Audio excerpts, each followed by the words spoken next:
पंजाब के जिला खानेवाल के एक छोटे से गांव चकल्लादिताव में अल्लाह रखा नामी एक जमींदार रहता था। इसके पास ज्यादा जमीन तो नहीं थी मगर इज्जत बहुत थी। गांव के लोग इसकी दियानतदारी और नर्म मिजाजी की मिसाल देते थे। इसकी बीवी फातिमा बीबी भी निहायत नेक औरत थी। वो 5 वक्त की नमाजी, साबिर और दूसरों के दुख दर्द बांटने वाली खातून थी। अल्लाह रखा के 3 बेटे थे, बशीर, नजीर और सलीम। तीनों की शादियां हो गई थी। बशीर की बीवी रुखसाना, नजीर की बीवी नसरीन और सलीम की बीवी शगुफ्ता थी। शुरू में सब एक ही हवेली नुमा घर में मोहब्बत से रहते थे। शाम को सहन में चारपाइयां बिछ जाती, सब इकट्ठे खाना खाते, हंसी मजाक होता और फातिमा बीबी अपने पोतों को कहानियां सुनाया करती थी। मगर वक्त हमेशा एक जैसा नहीं रहता। एक सब रात अल्लाह रखा को दिल का दौरा पड़ा। गाँव में डॉक्टर दूर दूर तक नहीं था। जब तक शहर से डॉक्टर आता, अल्लाह रखा इस दुनिया से जा चुका था। इसकी मौत के बाद जैसे इस घर की रौनक भी खत्म हो गई। फातिमा बीबी शौहर के गम में टूट गई थी। वो अक्सर सहन के कोने में बैठी तस्बीह पढ़ती रहती और खामोशी से आंसू बहा। शुरू में बहुएं उनका ख्याल रखती रहीं, मगर चंद महीनों बाद उनके लहजे बदलने लगे। एक दिन रुखसाना बावर्ची खाने में बर्तन जोर जोर से पटक रही थी। मैं तंग आ गई हूँ इस बुढ़िया से, वो गुस्से से बोली। नसरीन ने आटा गूंथते हुए कहा, सारा दिन बस दवाइयाँ, चाय,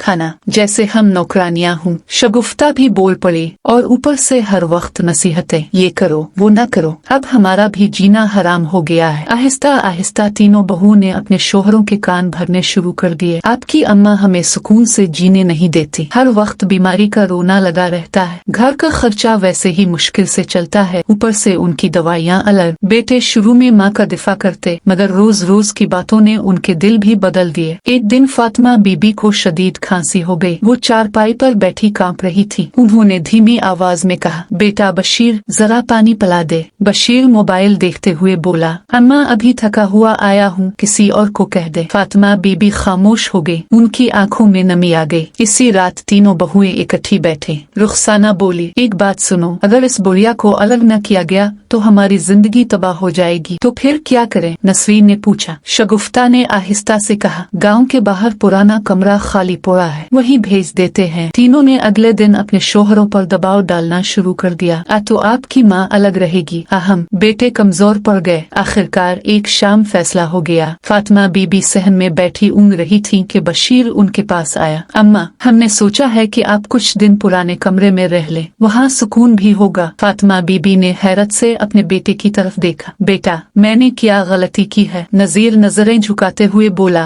गलती कोई नहीं अम्मा, बस घर में जगह कम है। ये झूठ सुनकर बूढ़ी माँ का दिल कांप उठा। वो समझ गई थी कि अब वो इस घर पर बोझ बन चुकी हैं। अगली सुबह उनके कपड़े एक बोसीदा थैले में डाल दिए गए। उनकी पुरानी चारपाई गधा गाड़ी पर रखी गई और गांव के बाहर खंडर नुमा कमरे में छोड़ दी गई। फातिमा बीबी जाते हुए बार बार अपने घर को देखती रही, वही घर जहाँ उन्होंने अपनी पूरी जिंदगी गुजार दी थी। रास्ते में इनकी आंखों से आंसू मुसलसल बहते रहे। गाँव के लोग सब देख रहे थे, मगर किसी में इतनी हिम्मत न थी कि अल्लाह रखा के बेटों को कुछ कह सके। सिर्फ एक बूढ़ी औरत सकीना खाला आगे बढ़ी। शर्म करो, आज तुम लोगों ने अपनी माँ को घर से निकाला है, कल तुम्हारे बच्चे तुम्हारे साथ भी यही करेंगे। मगर तीनों बहुओं ने मुंह फेर लिया। छत से मिट्टी गिरती रहती थी, सर्दी में हुआ अंदर आती थी। फातिमा बीबी रात भर जागती रही, कभी अल्लाह से दुआ करती, कभी अपने मरहूम शौहर को याद करके रो, अल्लाह मेरे बच्चों को हिदायत दे दे। उधर घर में बहुएं खुश थी। रुखसाना ने सुकून का सांस लिया, आखिर जान छूटी।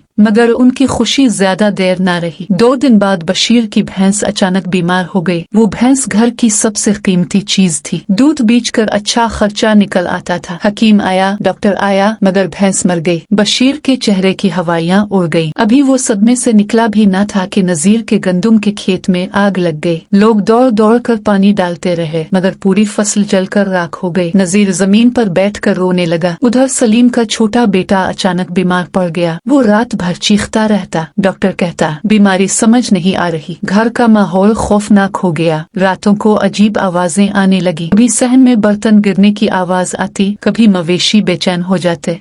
एक रात शदीद आंधी आई, आसमान पर काली घटाएं छा गई, बिजली जोर जोर से कड़कने लगी। रुखसाना खौफ से कांप रही थी। अचानक जोरदार आवाज आई और घर की पुरानी दीवार गिर गई। सब चीख उठे। इसी रात सलीम ने एक खौफनाक ख्वाब देखा। इसने देखा कि इसका मरहूम बाप अल्लाह रखा सफेद कपड़ों में खड़ा है। इसके चेहरे पर सख्त नाराजगी थी। वो गुस्से से बोला, नालाको, जिस माँ ने तुम्हें पाला आज तुमने इसे धक्के देकर निकाल दिया। याद रखो, माँ के आंसू कभी खाली नहीं जाते। सलीम चीखता हुआ उठ बैठा। इसका पूरा जिस्म पसीने में भीगा हुआ था। सुबह उसने अपने भाइयों को ख्वाब सुनाया। तीनों के चेहरे जर्द पड़ गए। पहली बार उन्हें अपनी गलती का एहसास हुआ, मगर बहुएं अब भी जिद पर थीं। नसरीन बोली, ये सब इत्तेफाक है, इसमें अम्मा का क्या कसूर। इसी दिन एक और हादसा हो गया। शगुफ्ता की बेटी खेलते खेलते कुएं में गिर गई। पूरा गांव जमा हो गया। बड़ी मुश्किल से बच्ची को निकाला गया। वो बेहोश थी। अब तीनों भाई टूट चुके थे। उन्हें लगा जैसे वाकई उनके घर से बरकत उठ गई हो। शाम होते ही वो गांव के बाहर इस कमरे की तरफ भागे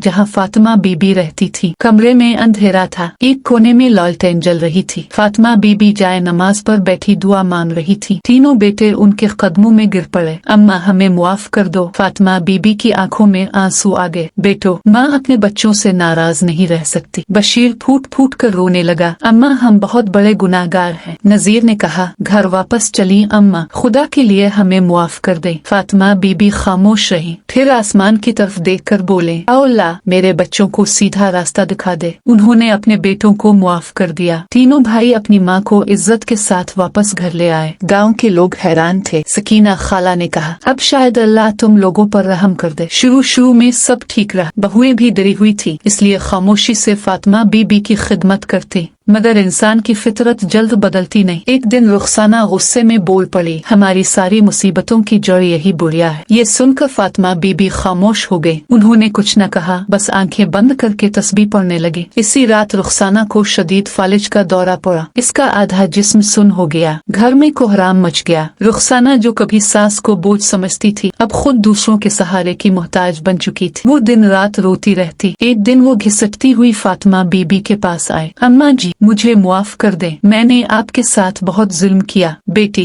मुआफी मांगने वाला हमेशा अल्लाह को पसंद होता है। ये सुनकर रुखसाना ज़ारो कतार रोने लगी। आहिस्ता आहिस्ता घर का माहौल बदलने लगा। अब बहुएं फातिमा बीबी को वक्त पर दवाई देती, इनके कपड़े धोती, उनके साथ बैठकर बातें करती। पोते पोतियां भी उनके इर्द गिर्द बैठ जाते और कहानियां सुनते। घर में दोबारा सुकून वापस आने लगा। चंद महीनों बाद नजीर के खेत फिर से हरे भरे हो गए। बशीर ने नई भैंस खरीद ली। सलीम के बेटे की सेहत भी बेहतर हो गई। एक शाम फातिमा बीबी सहन में बैठी सूरज गुरूब होता देख रही थी। ठंडी हवा चल रही थी। मस्जिद से अजान की आवाज आ रही थी। उन्होंने अपने बेटों को पास बुलाया, बेटो, याद रखना, माँ बाप दरख्त की तरह होते हैं। जब तक साया देते हैं इंसान उनकी कदर नहीं करता, मगर जब वो चले जाएं तब धूप की शिद्दत समझ आती है। तीनों बेटों की आंखों से आंसू बहने लगे। उन्होंने माँ के हाथ चूम लिए। इस दिन के बाद पूरे गांव में एक बात मशहूर हो गई, जिस घर में बुजुर्गों की इज्जत होती है वहाँ रहमतें खुद चल कर आती हैं, और जहाँ बुजुर्गों को रुलाया जाए वहाँ सुकून हमेशा के लिए खत्म हो जाता है।